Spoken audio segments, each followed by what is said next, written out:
Imagine boarding an aircraft so advanced, On the world's first ever supersonic commercial flight, the most exciting aircraft.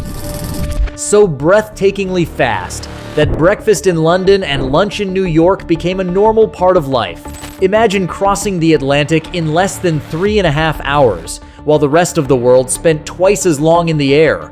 It sounded like the future. It looked like the future.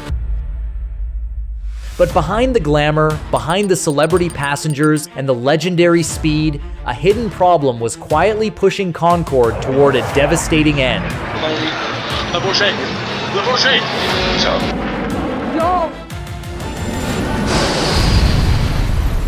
We were totally shocked.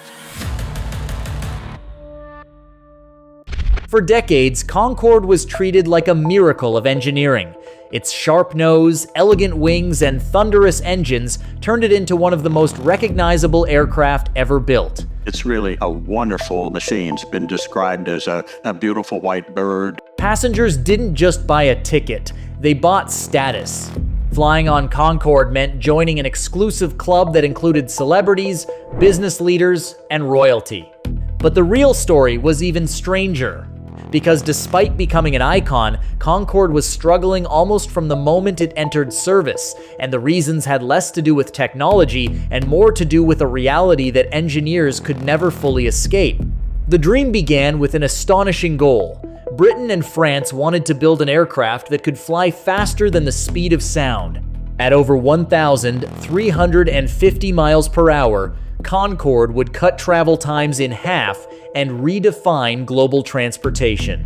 It was a bold vision, a futuristic machine designed to prove that technology had no limits. Visually, it was breathtaking. As the aircraft climbed into the sky, its engines roared with incredible force. The fuselage heated from air friction. Windows revealed a horizon that seemed to curve beneath the earth. Passengers weren't just flying, they were racing across the planet.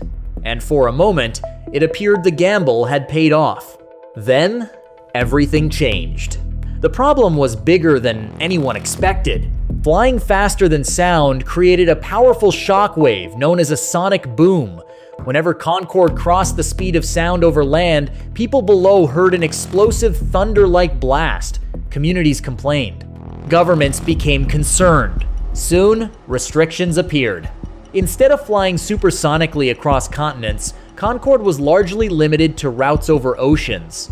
That single limitation dramatically reduced its potential. The aircraft had been built to transform global travel. Instead, it could only operate on a handful of profitable routes. Suddenly, the future looked much smaller than anyone imagined. But that wasn't the worst part. Concorde was also incredibly expensive to operate. Its powerful engines consumed enormous amounts of fuel. Maintenance costs were staggering. Tickets became extraordinarily expensive because they had to be. The aircraft carried fewer passengers than traditional airliners while costing far more to run. Airlines around the world looked at the numbers and walked away. What happened next shocked engineers. The oil crises of the 1970s sent fuel prices soaring. Airlines became obsessed with efficiency. Manufacturers focused on larger aircraft capable of carrying hundreds of passengers economically. Concorde represented the opposite philosophy. It was fast, glamorous, and technologically remarkable, but it wasn't efficient. As the aviation industry evolved, Concorde began to feel like a magnificent machine from an alternate future, one where speed mattered more than cost. And this is where the story takes a dramatic turn. Despite all the challenges, Concorde survived for decades. It became a symbol of prestige. People believed its legendary reputation would protect it forever. Then came the 25th of July 2000. Moments after takeoff from Paris, disaster struck. A small strip of metal left on the runway by another aircraft punctured one of Concorde's tires. Watch out!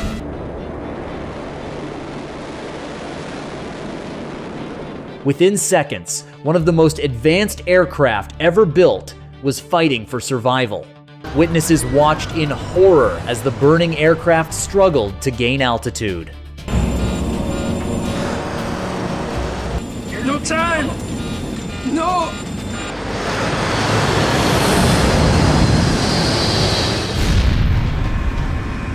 It never recovered.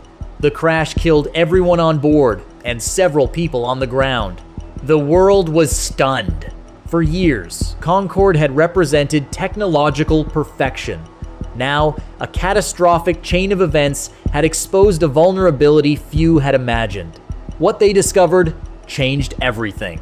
Although modifications improved safety, public confidence had been shattered. Travelers became more cautious. Airlines faced growing financial pressure. Maintenance costs continued rising.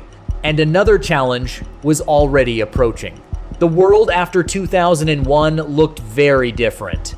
Business travel declined. Economic uncertainty increased. Airlines focused more than ever on efficiency and profitability. The economics that had always haunted Concorde became impossible to ignore.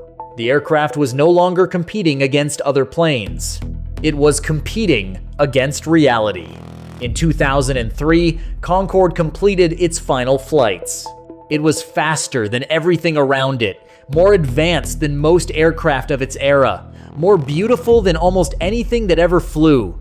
But technology alone cannot overcome economics, public perception, and practical limitations. Today, Concorde sits quietly in museums around the world. Its sleek shape still looks futuristic. Its design still inspires awe. And its story serves as a haunting reminder that innovation is not just about what is possible. Sometimes, the greatest challenge is making the impossible sustainable. And that's why Concorde remains one of history's most remarkable failures, a legendary machine that reached the future before the world was ready to follow.